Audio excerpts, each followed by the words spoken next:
Hello, hello, Josh Thomas, mortgage broker coming at you. Wanted to share a cool article that I found, and I'll go ahead and put the link in here as well for you to visit. But this is, I don't know, I had some pretty good stuff in it. I feel like some of it's maybe a little outdated, but top real estate tools to use during a pandemic. I had a couple of lines right there. Operating a business that revolves around a person-to-person contact is a challenge in the best of times. Let alone now. So I just love some of the lines they start out the article with. Tools that take the best practices, so we're going to talk about a few things, but tools that take the best practices and improve upon them. I love that. Anyway, I also wanted to, let's see as we get into their article here. Loved this. For all sales-driven industries, the pandemic has meant rethinking traditional protocols and adjusting them to fit the demands of this challenging time. I love this phrase because so many of us, we work in sales, but really, since when is sales anything other than finding a need and filling it? Really, right? Is do you offer the solution to the need that you detect? And if the answer is no, then you got to move on and find somebody else, right? And so I've loved this one. This line, just a constant reminder that we need to pay attention to the needs, and as those needs adjust. They talk about it right below. A lot of the local people have changed things. So grocery stores, delivery services, restaurants, curbside service, medical clinics, drive-through services. Right? So everybody's kind of adjusted. How have we adjusted? What are we doing?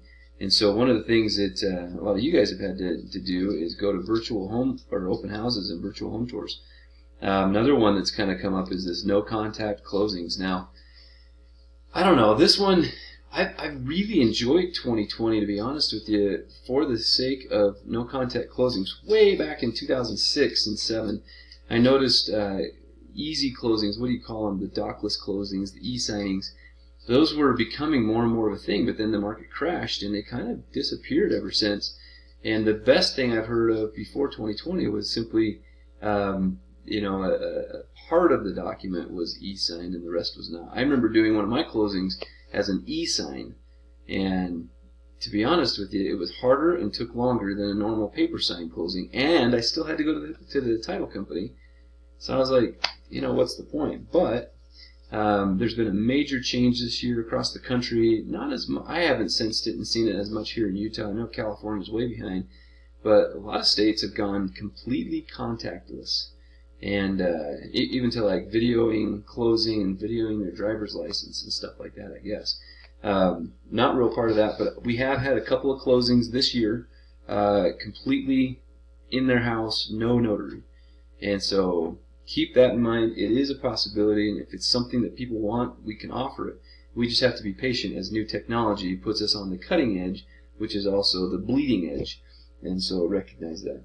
Another line here at the end, these real estate tools have not just kept small businesses afloat, but in some cases proved more efficient than previous options. So I love that, some of these new things that we're kind of getting into. Of course, you guys are familiar with Zoom, Google Meet, Instagram, and Facebook Live. There's lots of that kind of stuff that has definitely gone on. Down here they start talking about kind of lead generation and stuff like that. Testimonials have always been, and are even more so, a big deal. My personal opinion is probably Google. Google reviews are probably the ones you want to drive people to. Zillow reviews, but I'm not a huge fan of supporting Zillow, to be honest with you.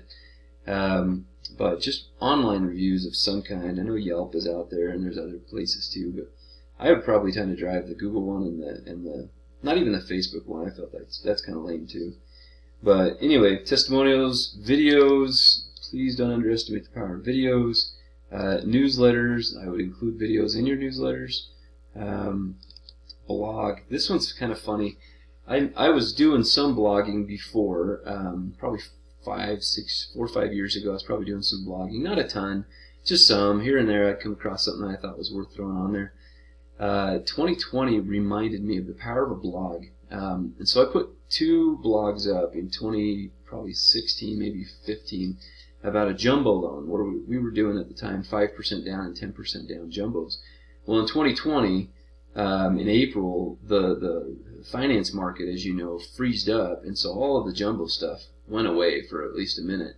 and a lot of the other options, peripheral options, have gone away, including low credit scores and things. Well, anyway, I have had at least weekly and sometimes daily outreach from somebody somewhere in the country that found that blog from 5 years ago talking about a 10% down jumbo, and they have reached out to me, called me, emailed me, texted me, asking for that. And we do, by the way, have a 10% down jumbo up to $2 million, I believe it is.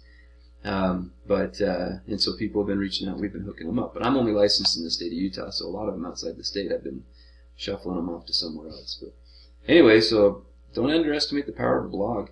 Well-designed website. If you need help with that, let me know. I've got a great resource there. Search optimization for SEOs and stuff, social media awareness. And this is one of the things that I thought was really, really cool on the social media stuff is the information included here. So TikTok, that's the new crazy thing, of course, but it's funny to recognize that, a fourth of their users aren't even 17 years old. And so probably not the social media avenue for you. Facebook, the average age is 41. So that's kind of interesting as you think about who is it that you're working with. If you're working with first-time home buyers, Facebook may not be the focus, right? Because they're typically younger than 41.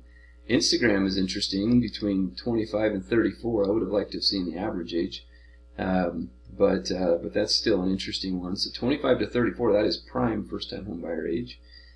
Twitter, average age is 40, and so that was kind of interesting. So which social media apps should you focus on? And then, of course, this one's funny. So I don't know if you guys have had any exposure to Nextdoor. To be honest with you, I really haven't. I don't know much, and so I'd be interested in some feedback if you guys want to, tell me anything that you know. But Nextdoor is the author of this article, so naturally that's going to be their closing argument. So if you've never heard of Nextdoor, maybe don't worry about it yet. But maybe you have, and maybe it's a big part of your business. I don't know.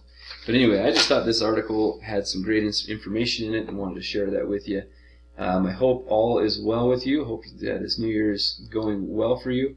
If there's anything you need from me, please let me know. I would love to help you with your clients. We can knock pre-approvals out same day in many cases. And as you know, you can count on our pre-approvals. They are golden. So anyway, we'll catch you later. Have a great day. See you next time.